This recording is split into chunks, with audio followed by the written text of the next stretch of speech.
Boa noite, amados. Tem um versículo que está muito na moda, está muito em voga. Temos escutado bastante esse versículo, sendo dito assim: e conhecereis a verdade, e a verdade vos libertará. Só tem um probleminha, esse ezinho no início. Esse ezinho está condicionando o que está sendo dito em João 8:32 ao que foi dito no João 8:31. E conhecereis a verdade, e a verdade vos libertará. Está condicionado.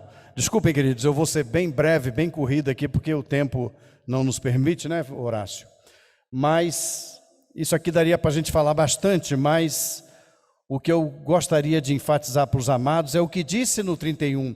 E disse Jesus aos judeus que haviam crido nele.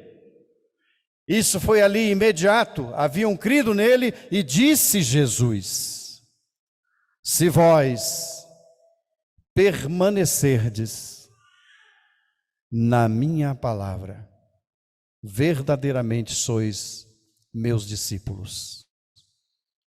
Então, e conhecereis a verdade, e a verdade vos libertará. Portanto, amados, para conhecermos a verdade, para sermos libertos, precisamos permanecer na palavra do Senhor. Amém, queridos? Tendo permanecido na palavra, então conheceremos a verdade. E a verdade, então, nos libertará de quê? Seremos libertos, primeiramente de nós mesmos, das nossas maluquices, idolatrias, infantilidades, carnalidades.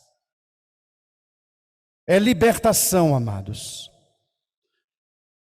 Nós gostamos de trabalhar em ação de oração, como fizemos agora, oração de poder para a cura. Mas a libertação, ela ocorre quando Jesus entra, quando o Espírito Santo de Deus entra na vida do discípulo. E ele precisa permanecer para todo o processo que o Senhor tem para desenvolver na sua vida. Então, se vós permanecerdes na minha palavra, verdadeiramente sois meus discípulos, e então conhecereis a verdade. Gilberto, eu quero te honrar, meu amado, quero te agradecer. É tremendo isso, é muito tremendo. Nós recebemos de tantos irmãos abençoados. Vinha para cá com Carlos Cardoso, né, Carlos? Falando um pouco da história dos nossos pais, Mário, Marcos, Vince, que eram discipulados por Moacir, e aí vinha Ivan Bey, que vem outros irmãos. Quantas histórias, Jamê, tantos homens que vieram antes de nós, que pagaram um preço. E esses, por que conheceremos a verdade? Porque temos a possibilidade de permanecer na palavra do Senhor. E como permaneceríamos na palavra se não a conhecêssemos? Se ela não tivesse expressa materialmente. E hoje, para a história da igreja, como eu falava com Horácio, com Fernando, não é apenas para a história da igreja em Brasília, nem no Brasil, é a história da igreja em todos os cantos. Nós temos aqui um homem que hoje completa 87 anos, que se dedicou. Eu conheço o Gilberto já há bastante tempo, o Pickering, mas eu sempre o vi mergulhado nesse trabalho, no estudo, na pesquisa, e hoje nos presenteia a igreja com a palavra do Senhor, traduzida do original, como ele considerou, para a nossa língua, E o detalhe, ele é americano. Sim, hoje brasileiro também, mas a origem dele, ele é americano. E ele traz para a nossa língua. Devemos honrar, louvar o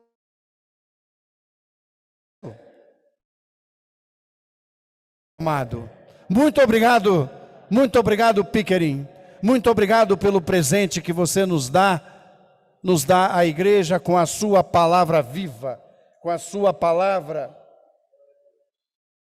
a palavra que nos traz para os dias de hoje na nossa língua. Por fim, o meu amado Ney falou aqui no fechamento da sua fala, ele disse algo, e eu gostaria de encerrar com essa palavra que Deus tem falado muito forte ao meu coração. Esperei confiantemente pelo Senhor, e Ele se inclinou para mim, e me ouviu quando clamei por socorro. Tirou-me de um poço de perdição, de um tremedal de lama, colocou-me os pés sobre uma rocha, e me firmou os passos. Tremedal de lama, tremedal no aspecto físico significa um lamaçal, um lameiro, um atoleiro, mas também tremedal tem um sentido de um estado de degradação moral, destruído, arruinado, arrasado. E era assim que eu estava quando o Senhor me alcançou. Degradação moral, destruição. E me expôs os pés sobre uma rocha. É Jesus. Isso significa permanecer. Ser colocado numa rocha é você permanecer. Se vós permanecerdes na minha palavra, permanecer, fé. A fé, ela vem para a nossa cabeça, ela entra e a gente fica perguntando como é fé, o entendimento. Às vezes a gente não consegue ter uma razão para entender a fé. Mas se você muda essa palavra, eu vou dizer já para qual a palavra, você vai ver que ela te impulsiona. E ele diz então, e me firmou os passos, me colocou numa rocha, permanecer, e me firmou os passos, é para eu andar, prosseguir, permanecer na fé e prosseguir nos passos. Confiança, a confiança nos impulsiona para a glória do Senhor. Mais uma vez, obrigado, Gilberto. Obrigado, Horácio. Boa noite, meus caros. Preciso me cuidar que está chegando minha vez na tal da vacina, então. Mas eu queria pedir licença e me permitir, assim, dar uma palavra um pouco mais pessoal. Afinal de contas, o Gilberto se tornou parte da nossa família, não só desta família, mas desta família, ao longo desses anos. Eu conheci o Gilberto há muito, muito tempo. Assim, ainda quando, lá nos começos, ia a muitos encontros da igreja presbiteriana, a seminários, e o Gilberto era convidado para falar, ainda nos tempos do Instituto Linguístico. Enfim, ouvi o Gilberto algumas vezes nessa época. Isso bem antes dele, afinal, vir, assim, caminhar conosco.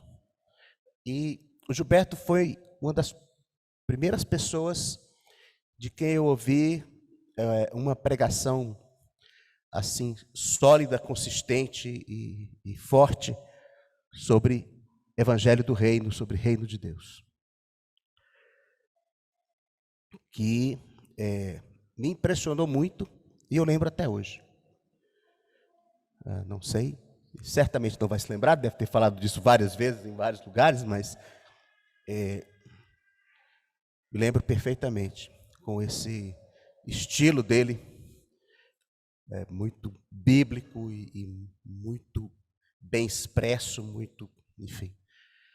Uma outra palavra foi sobre guerra espiritual, lá atrás, que me ajudou muito ao longo da vida, porque depois guerra espiritual entrou na moda como tema de peripécias e pregações e coisas estranhas que circularam por aí.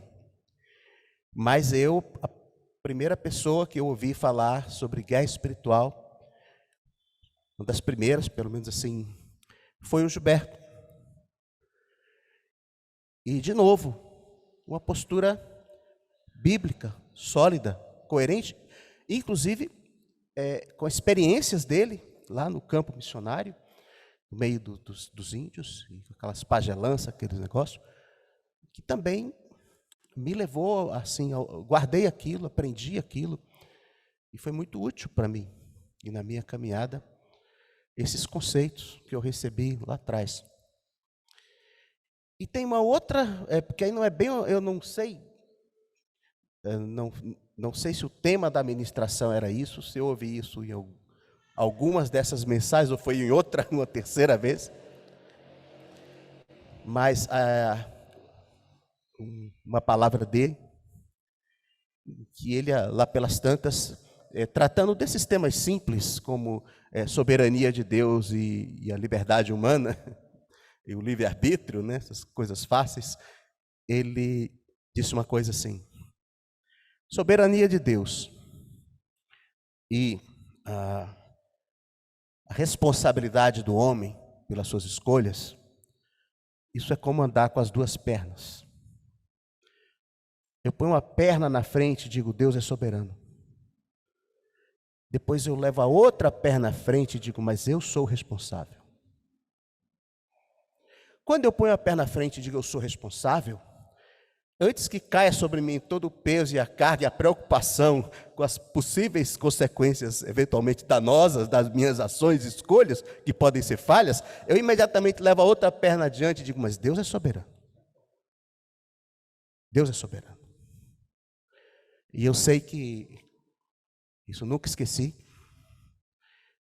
a minha vida inteira me lembro disso, dos momentos que a coisa fica muito assim, complicada, em vez de tentar resolver filosoficamente isso, eu aprendi com o Gilberto. É como andar com duas pernas. Hoje o que nós temos que fazer, irmãos? Andar com duas pernas. Nós somos responsáveis pelas nossas escolhas. Vivemos um tempo difícil que nos demanda escolhas e posicionamentos difíceis. E não podemos nos eximir deles. Pode ser que nos coloque em encrencas, e metam em confusões, pode ser que cometamos erros, mas imediatamente colocamos a outra perna adiante e dizemos, mas Deus é soberano. Irmãos, eu não posso acreditar em teoria da conspiração por um motivo simples, Deus é soberano. Não cabe a soberania de Deus. E eu penso isso, e estou dizendo isso por conta da vida mesmo do Gilberto, que a gente pode testemunhar hoje que a vida dele é um resultado disso, da fé dele, e de ter levado adiante na vida dele esses conceitos, essas convicções. E ser uma pessoa rara, no sentido de reunir tanto conhecimento bíblico e manter na sua vida pessoal uma postura de fé e de submissão a Deus e de atenção ao chamado que ele recebeu de Deus. Sim, deixar esses registros assim mais pessoais, depois, ao longo da caminhada, o Gilberto acabou se aproximando da gente, do nosso grupo lá, há muitos anos, ele e Dona Ida, e se ajuntando conosco, e no começo a gente não entendia muito bem exatamente por que é que eles estavam andando conosco, porque o Gilberto era um homem com um currículo excepcional, Dona Ida, uma missionária, uma pessoa assim, uma vida de serviço a Deus, a gente pensava assim, por que esses aí estão conosco? Poderiam estar em tantos lugares, lhes abririam as portas, não é? Mas eles foram participando da nossa vida, da nossa caminhada, se tornando parte da família, da igreja. E é assim que nós passamos a considerá-lo. No meio da igreja e no meio também da nossa família. Então, eu queria assim, deixar esse registro mais pessoal, agradecer assim, ao Gilberto pessoalmente, a cooperação dele conosco e comigo particularmente, E também agradecer a Deus por ter nos dado essa oportunidade de caminharmos juntos, assim, como a igreja pode ser diversa, né? Como a igreja pode abrigar uma diversidade de pessoas, pessoas que nenhuma outra associação humana elas poderiam estar juntas. Não teria como elas caminharem juntas e terem uma vida juntas, a não ser na igreja. Então, amados, assim, só deixar esse registro, essa palavra de agradecimento a Deus, e que o Senhor abençoe todos os dias da vida do Gilberto, e que nós possamos desfrutar, e a igreja no Brasil também, toda igreja de fala portuguesa, nós temos um grande privilégio, porque a vida inteira, a gente que estuda a Bíblia, gosta da Bíblia, tudo, a gente tinha o quê? No máximo, na melhor das hipóteses, um negócio para o inglês. E daí traduzido para o português, de segunda mão. E agora nós vamos ter, né, assim não vamos nos sentir reduzidos ou diminuídos em lugar nenhum do mundo, né, porque temos esse privilégio. Obrigado, que Deus abençoe a todos. Alguém poderia perguntar, aliás, com razão, mas para que mais uma tradução? Já tem para todo gosto e desgosto. Para que mais uma? Eu digo que a pergunta é procedente. Então, eu vou oferecer uma pergunta e, para tanto, vamos ao texto. Isto aqui existe, de fato, em vídeo, uma série de vídeos, onde eu meramente li o que está aqui, a primeira metade. E é isso que eu vou ler agora também, quer dizer, só uma pequena parte, você entende? Mas se você não aguenta ler, só quer ouvir e ver, então tem vídeo no meu canal. É só ir lá e ver que lá está tudo, sem você ser obrigado a ler, só ouvir. Né?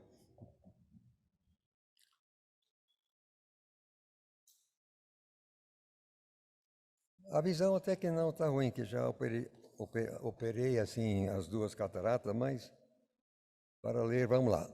Eu vou agora ler o primeiro Crônicas, capítulo 16, versos 14 e 15. Está aqui, eu vou lendo.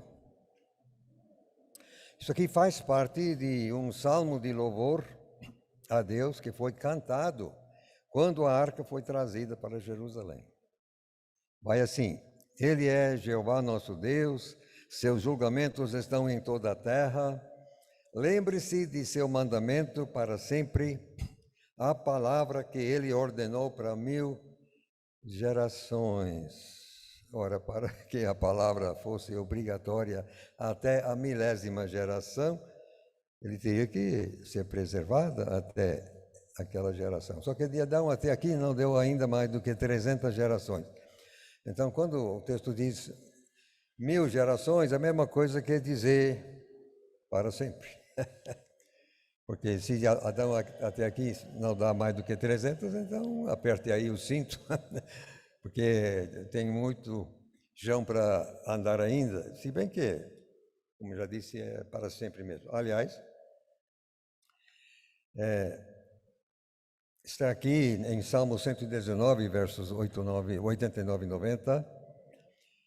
Para sempre, ó Jeová, a tua palavra está firmada no céu. A tua fidelidade é para todas as gerações. Então, todas as gerações inclui fatalmente cada uma individualmente que compõem a totalidade, certo? Para sempre. Então, para sempre, 1000 gerações, para sempre, mesma coisa. Isaías 48, tem outros textos também. A erva seca, a flor murcha, a palavra do nosso Deus permanece para sempre. Tem outros versos. Atenção, para permanecer para sempre, tem que ser preservada para sempre, tá bom? 2 mais 2 são 4. Tem que ser preservada. Em Mateus 5, 17 e 18, fazem parte da chamada Sermão da Montanha, que o próprio soberano Jesus entregou quando aqui andava. lendo o texto, não pensem que vim destruir a lei ou os profetas. Não vim para destruir, mas para cumprir. Pois, certamente, vos digo que até que o céu e a terra passem, sequer um iota ou um tio passará da lei até que tudo aconteça. Iota era a menor letra do alfabeto hebraico e tio era um pedaço de letra. Palavra do soberano, e não vai acabar até acontecer. Essa declaração do Senhor é impressionante. É uma forte declaração a respeito da preservação através do tempo, da exata forma do texto sagrado. Agora, como o nosso único acesso ao significado é através da forma, qualquer alteração na forma altera o significado. E uma das maneiras mais eficazes de anular um mandamento é corromper o texto, algo que Satanás entende muito bem. Lucas 16, verso 17, é mais fácil o céu e a terra passarem do que um só tio da lei falhar. Lucas 21, 33, Jesus falando, o céu e a terra passarão, mas as minhas palavras de modo algum passarão. A palavra do Senhor Jesus, então, o soberano está declarando que as suas palavras têm validade eterna, quer dizer, para sempre. Ficam, portanto, em pé de igualdade com a revelação escrita de Deus, ver isso no Salmo 119, verso 89 e assim por diante. Em Mateus 4 e verso 4, o soberano Jesus rebatendo Satanás, ele citou Deuteronômio capítulo 8, verso 3, lendo, está escrito, o homem não viverá só de pão, mas de toda palavra que sai da boca de Deus. Seguinte, se é para vivermos de toda palavra, quer dizer, cada uma das palavras individualmente, então cada palavra deve ser mantida disponível para cada geração. Se cada geração é para ter, então tem que estar disponível.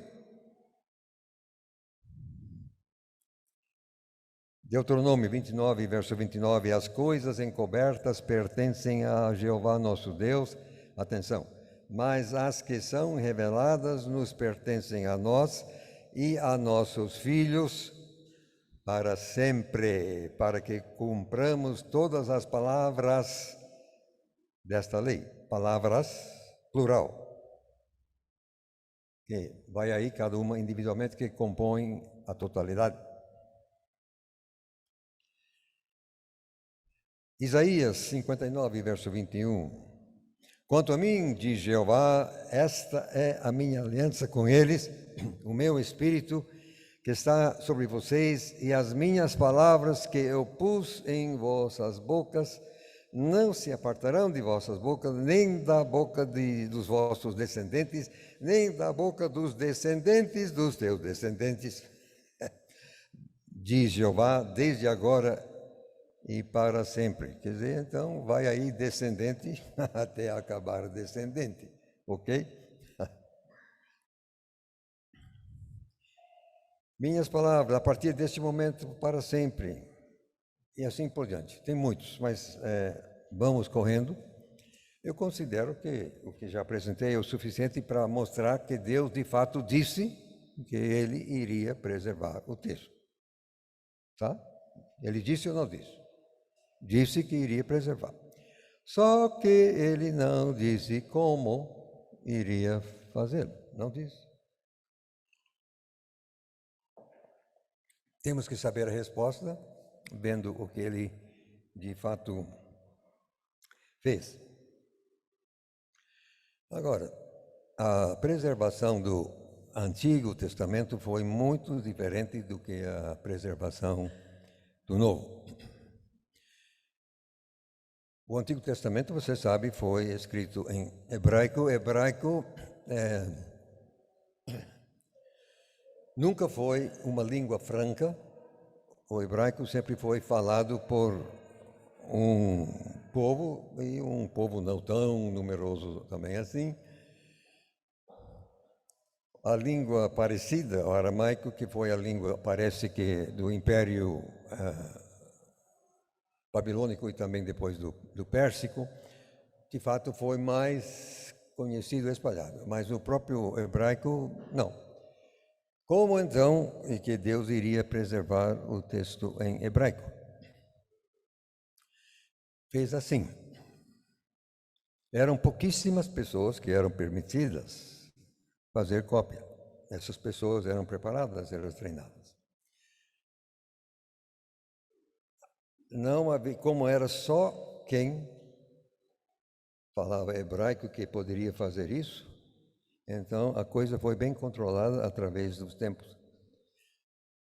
O Novo Testamento foi muito diferente, porque o Novo Testamento foi escrito na língua franca do mundo de então, aí foi outros 500.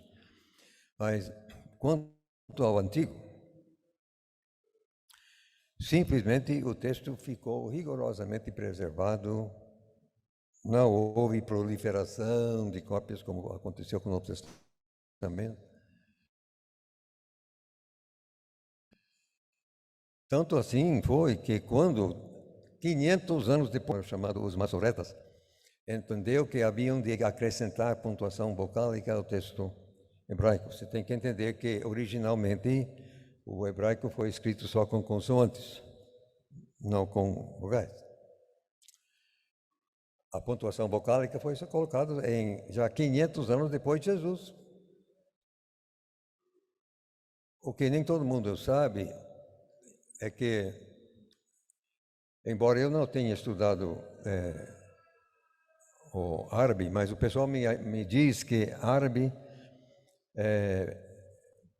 pode ser pronunciado unicamente a partir das consoantes, porque as vogais são perfeitamente previsíveis através da gramática e sabendo se é substantivo, se é verbo, enfim.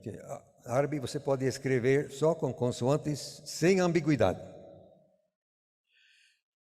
Quanto ao hebraico, não é bem assim, mas eu digo que mais ou menos 90% as vogais são previsíveis. Sobram, então, 10%. E com esses 10% você pode arrumar alguma ambiguidade, sim, senhor. O que eu quero dizer é que quando os maçoretas começaram a acrescentar a pontuação vocálica, não mexeram no texto consonantal.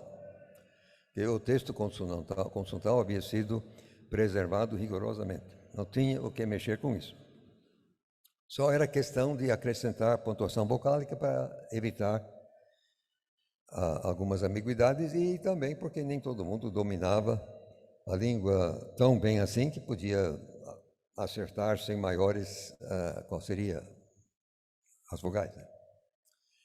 Então, eu entendo que o que nós chamamos hoje em dia do texto maçorético, do texto hebraico, é exatamente preservado. Eu poderia discorrer sobre isso, mas o nosso tempo está ficando meio escasso. Né? Você tem que chegar em casa antes das 10 horas. Vamos então agora ao Novo Testamento. O Novo Testamento, você sabe, foi escrito em grego, que foi meramente a língua franca do mundo mediterrâneo naquele tempo. Então, embora fosse a língua materna dos gregos, enfim, mas foi também a língua do governo do Império Bizantino durante praticamente 1000 anos ou mais. Quer dizer, a Constantinopla só caiu em 1453, por ali afora, quando os otomanos finalmente terminaram de arrasar com o Império Bizantino. O que quer dizer que, além da Grécia, no Império Bizantino, o grego foi mantido em uso constante através de séculos.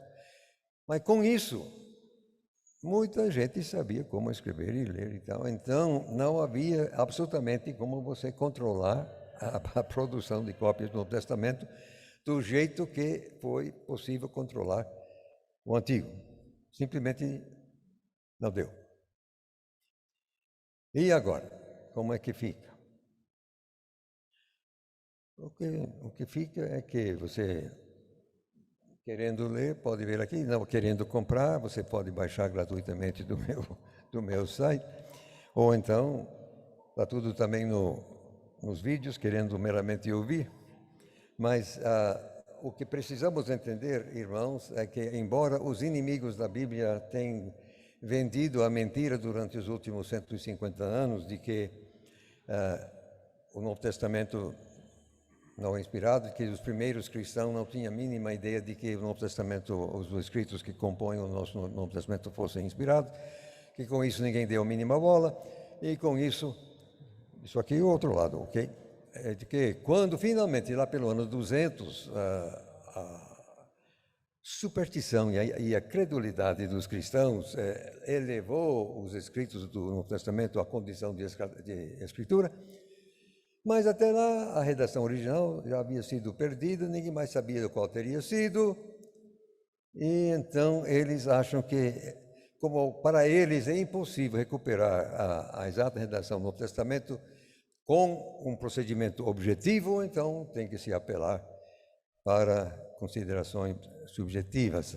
Eu poderia discorrer durante horas, mas não é o caso aqui. O que eu quero mostrar agora, a partir do próprio texto, é que os próprios autores das livros do Novo Testamento sabiam que estavam escrevendo Bíblia, e com isso, desde o primeiro dia, no momento que essas coisas começaram a sair, os cristãos souberam de imediato que estava aparecendo uma nova sequência de livros inspirados, um novo cânon, poderíamos assim falar. E, portanto, houve cuidado desde o primeiro dia. Mas vamos ver se eu acho aqui sem perder. Aliás, eu vou tomar o tempo de dizer uma coisa que você não vai ouvir em outro canto.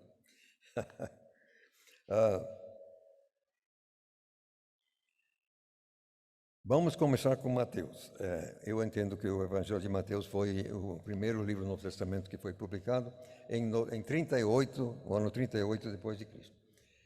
Seguinte, aproximadamente a metade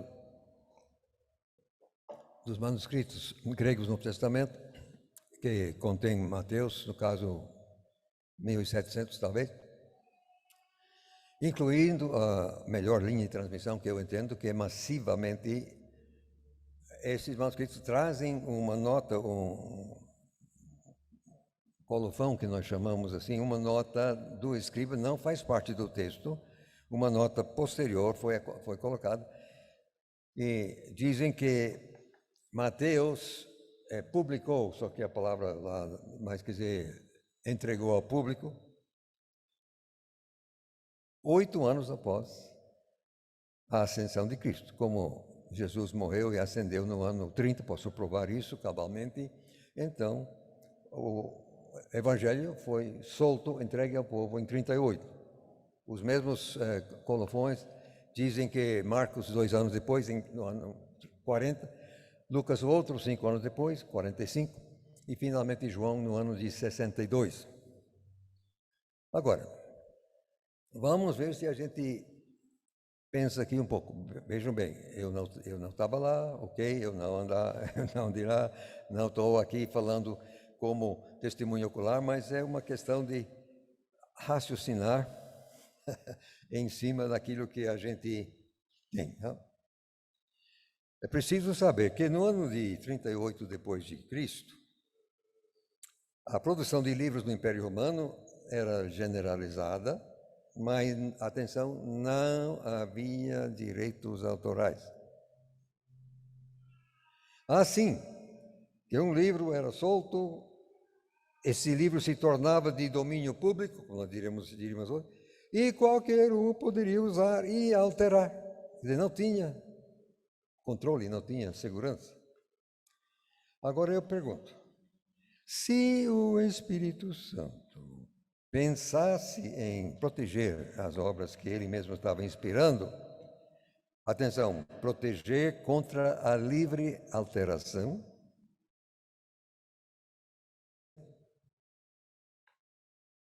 Eu sugiro que a maneira mais óbvia seria que essas obras fossem publicadas na forma de cópias múltiplas.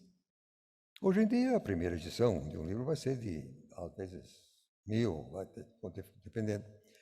Mas naquele tempo, cada cópia era escrita à mão.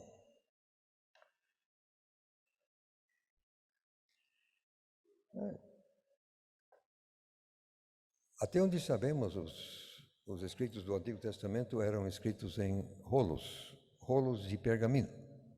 Pergaminho é couro fino, feito com animais que têm couro não muito espesso. Então, ovelha, cabra, assim, alguns veados.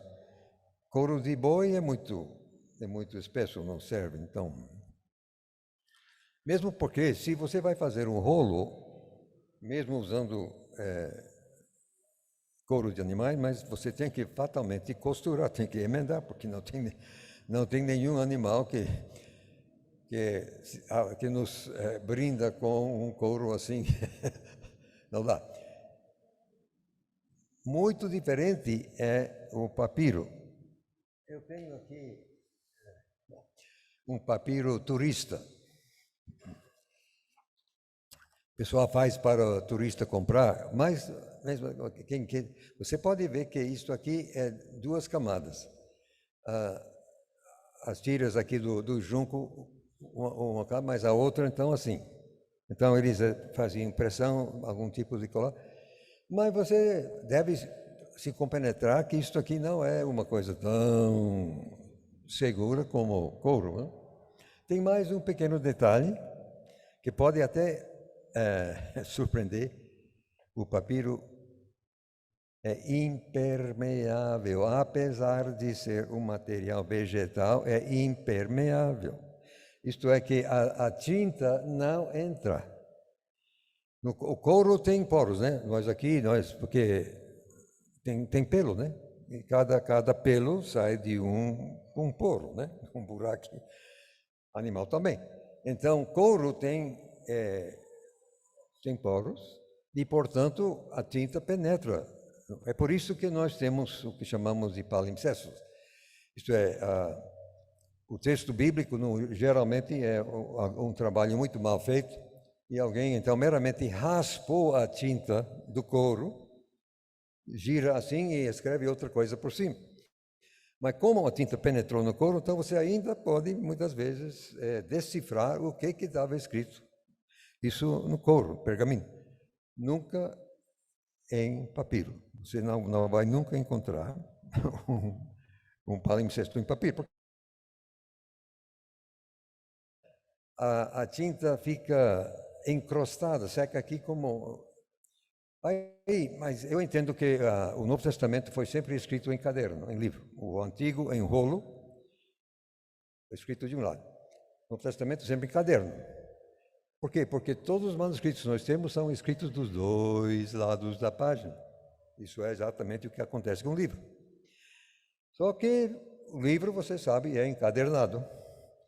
Então, você vai ler um livro, você vai mexendo, mas as páginas fatalmente vão flexando, não?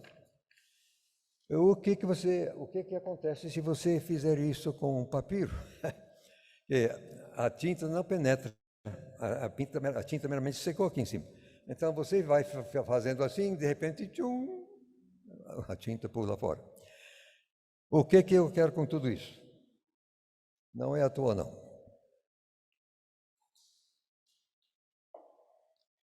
Se o Novo Testamento foi escrito em papiro, não posso provar isso, mas todos os manuscritos mais antigos que nós temos são em papiro. Quer dizer, 1º século, 2º século. Agora, eu entendo que Mateus foi escrito para um público judeu, pelo conteúdo, e o próprio texto diz, primeiro judeu, depois gentio. Então era natural que o primeiro evangelho fosse dirigido a judeu, Mateus de fato. Agora, pense vocês quantos animais seria preciso para você escrever um Mateus. Vai 20 animais e sabe-se lá, quer dizer, é um horror de animal morto para você fazer. Agora, o papiro, como é feito de junco, você pode fazer assim, a tonelada, se fosse o caso. Só que não é durável. Suponhamos que Mateus só tivesse escrito um autógrafo e solto esse autógrafo, só ele. Se fosse em papiro, não aguentaria até a 20ª congregação. E cada comunidade vai lendo. Simplesmente o papiro cai em pedaços. E se pegar chuva, isso aqui é junco. Molhou, tchau. Então, o que eu quero que você entenda que o papiro é muito vulnerável, digamos. E daí? Eu sustento que, de fato, se ele escreveu uma carta em papiro, não sairia da primeira província. Iria acabar. Eu imagino que Pedro, de fato, tenha preparado no mínimo 5, quer dizer, uma cópia para cada província. Mas quer dizer, então, Paulo escrevendo para os coríntios. Ele acha que ou é a primeira ou a segunda, um diz para toda a Acaia, mas o outro diz para todo crente em todo lugar, ora mundo. Para você, então, não dá. Uma coisa feita em papiro, simplesmente, se há uma cópia, acaba. Já que estou, eu vou precisar de me encurtar aqui, mas vem cá. Pense aqui um pouquinho. Às vezes dói pensar, mas tudo bem, vamos pensar um pouquinho. Suponhamos que você é um dos anciãos, um dos presbíteros responsáveis por uma congregação na Galácia. Então, Paulo escreve uma carta para as igrejas na Galácia, mas na Galácia tem um horror de lugarejos e tem um horror de congregações. Então, mas acontece que a forma original, vamos dizer que só tem um autor, quer dizer, ele escreveu só uma vez, então chega esse documento na tua mão e você é um pastor responsável por aquela comunidade, e é a sua comunidade que é a primeira comunidade a receber. Só que acompanha, isso aqui é para todas as igrejas da Galácia, você tem que passar adiante. Você vai fazer o quê, hein? Você é pastor dessa igreja, mas a ordem é você tem que passar aquilo adiante. Você vai fazer o quê? Não sei de você, mas eu iria fazer uma cópia fatal e forçosamente, eu iria fazer uma cópia para nós. E uma cópia muito bem feita, por favor, conferida, chancelada. A ordem é passar adiante, então eu tenho que passar adiante, mas eu vou ficar sem? Não, vou ficar sem. Não. Então, você pode entender, creio, que houve uma proliferação de cópias bem feitas desde o começo. Mas vamos, só para não deixar a coisa no vazio, a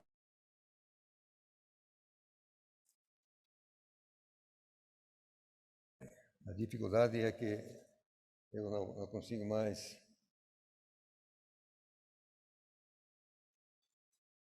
Bom, o fato cruel é que Paulo repetidas vezes declara que ele sabia que estava escrevendo. Está muito claramente dito isso. João, escrevendo o Apocalipse, é Jesus Cristo que está escrevendo. Eu posso provar isso. Está no começo, está no fim. O Apocalipse todo é o que Jesus está dizendo como testemunho ocular. Lucas, primeiro verso, diz que ele recebeu do alto. É esse o vocábulo grego. Ele recebeu do alto, ele reivindica a inspiração. Pedro também diz que ele está escrevendo. E Pedro, inclusive, reconhece as cartas de Paulo. E diz que Paulo escreveu sob inspiração. Então, o pessoal não somente sabia que eles sabiam que estavam escrevendo Bíblia, mas eles sabiam que os colegas estavam escrevendo Bíblia. A peça principal, ou que mata a charada, eu diria, é que uma das Timóteo, não me lembro bem, Paulo escrevendo para Timóteo, ele cita o capítulo 25 de Deuteronômio como escritura, aí ele cita o capítulo 7 de Lucas também como escritura. Quer dizer, a citação de Lucas é letra por letra, uma citação exatamente perfeita. Agora, gente, pense um pouquinho. Saulo de Tarso, um fariseu roxo, até debaixo d'água. Paulo, ele coloca Lucas em pé de igualdade com Moisés. Está doido, moço?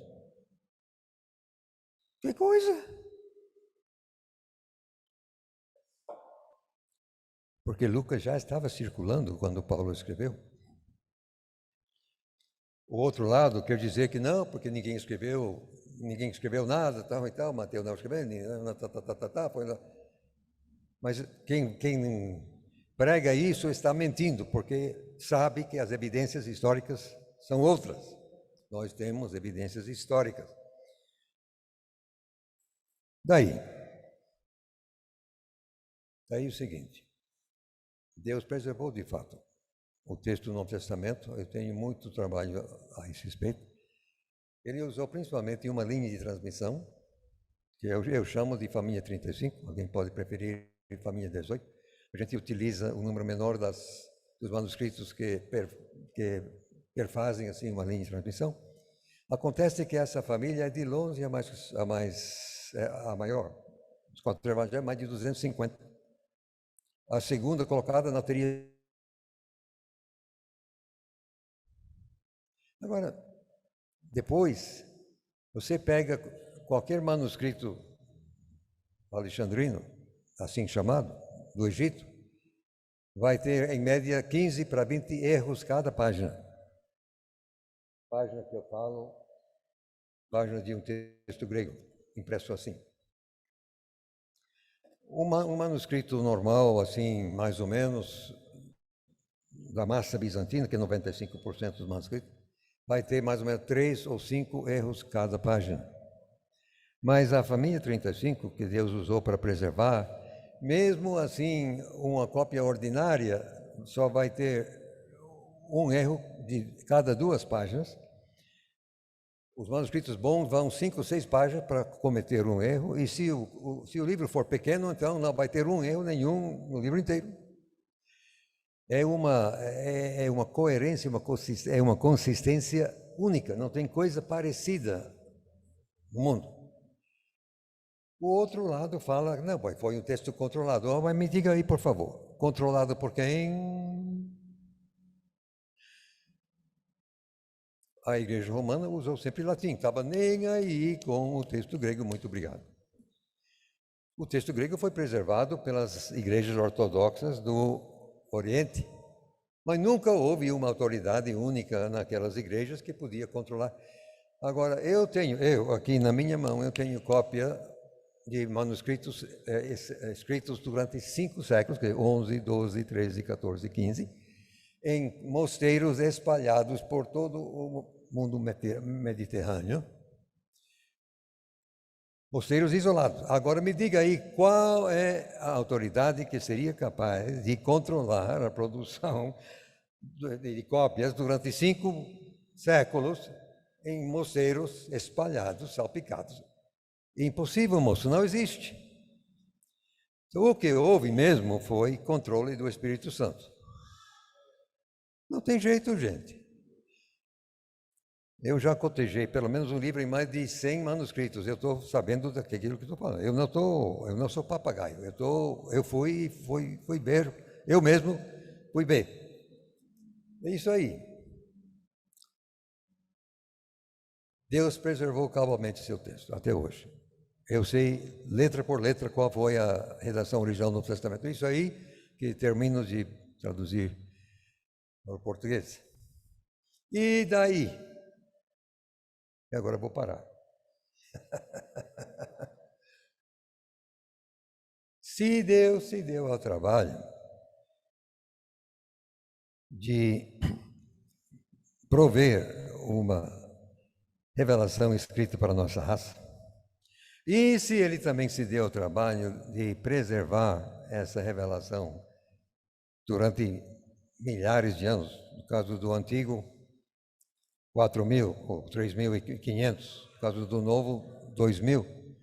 Se deu a esse trabalho, você acha que foi à toa? É para nós prestar exata atenção a esse texto. Será cobrado, será cobrado, será cobrado. Eu li aqui que é para nós viver conforme. Para qualquer texto ter autoridade objetiva, esse texto tem que ser preservado e nós temos que saber qual é. O outro lado tem trabalhado para destruir exatamente essa confiança. Se o tempo dispusesse, eu poderia discorrer. Fiquem sabendo que nós estamos com os fatos históricos, cabais, empíricos. Deus inspirou sim, mas Deus preservou, não somente o antigo, mas também o novo. Já que nós temos a exata redação, então esse texto tem autoridade objetiva para nós e Deus vai cobrar a nossa maneira de lidar com esse texto que Ele tanto inspirou como preservou. Vai ter prestação de conta. Olá, queridos irmãos de Brasília, uma saudade grande de vocês e também uma alegria de poder falar por aqui. E hoje, em especial, de poder saudar o nosso querido irmão Gilberto, o aniversariante do dia, né? Aliás, aniversário esse que coincide com a conclusão da sua tradução do Novo Testamento, Família 35, para o português, o que de fato é um marco, né, para todos nós interessados na palavra do Senhor. Eu confesso que eu tinha assim, uma certa inveja dos irmãos de fala inglesa por terem assim o privilégio da tradução para o inglês, né? Grande privilégio, aliás. Mas agora, finalmente, com alegria eu saúdo essa obra que para nós de fala portuguesa vem completar, né, esse trabalho vital já iniciado por nosso irmão com a edição do Novo Testamento grego de acordo com a Família 35. E esse é um enorme privilégio que nós temos, graças ao Senhor, que temos agora isso em mãos. De fato, o árduo trabalho do nosso irmão é um tanto desconhecido. Por um lado, nós temos esse fator natural, né, pela dificuldade da divulgação, e, de outro lado, nós temos esse fenômeno horrível no meio do movimento evangélico, onde a vasta maioria desconhece, ignora e mesmo não tem interesse na palavra de Deus escrita.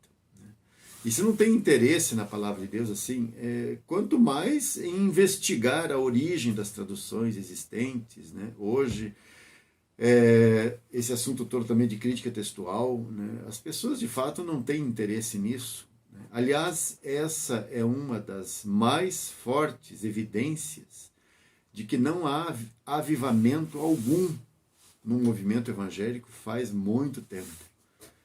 Isso porque um dos sinais de avivamento é sempre um novo e renovado interesse pela palavra escrita de Deus. De modo que eles iriam perceber as falhas do material que temos hoje e, naturalmente, eles estariam interessados em algo como o trabalho do nosso irmão. Mas, lamentavelmente, não é o caso hoje. Na verdade, eu acho que o nosso irmão está adiantado no tempo. Né? E adiantado no tempo, no sentido que ele está preparando as armas para a geração que enfrentará, creio que a mais contundente oposição a Deus e sua palavra, que ainda está por se levantar. As pessoas hoje falam de Deus, né? mas elas desprezam a sua palavra, achando mesmo que ela é inadequada, que ela carece de uma atualização, né? Esse é o espírito dos nossos dias. Mas o Senhor está preparando o povo, preparando uma geração que, com uma Bíblia inerrante e preservada, aberta, irá pregar a última mensagem, chamando os pecadores ao arrependimento e não ao conforto ou riqueza. Portanto, a última batalha será, sim, em torno da palavra de Deus, do mesmo modo como essa luta começou, quando aquele ser caído disse: é assim que Deus disse, ao falar com Eva, com a primeira mulher. Então, essa guerra começou lá, contra a palavra de Deus, em torno da palavra de Deus, é assim que Deus disse, e essa também, o último momento dessa batalha, estará centrado, né, ao redor da palavra de Deus novamente, né? Então essa frase já está ecoando faz tempo, né? É assim que Deus disse, é isso mesmo que Deus quis dizer? E eu tenho a dizer, irmão, que a eternidade irá revelar os frutos do seu trabalho. Saiba disso. Que o Senhor possa lhe conceder saúde física e mental para revisar e revisar, como é o seu estilo, né, com todo o material que o irmão tem publicado. Que o Senhor lhe conceda saúde para conseguir fazer as inúmeras revisões que eu sei que o irmão gosta de fazer e percebe, né, onde é preciso corrigir uma coisa ou outra, mas que o Senhor te dê saúde para concluir satisfatoriamente, né, satisfatoriamente que eu digo, dentro daquilo que o irmão conhece e sabe. O irmão representa, junto com outros santos que já partiram, o irmão é o representante de uma geração séria, que nos legou preciosos tesouros. No seu caso, nós herdamos o tesouro dos tesouros. Então, lhe desejo felicidades pelo aniversário, que o Senhor lhe conceda ainda muito tempo sobre a terra, segundo a sua boa e agradável vontade. Um grande abraço, um abraço aos irmãos todos aí.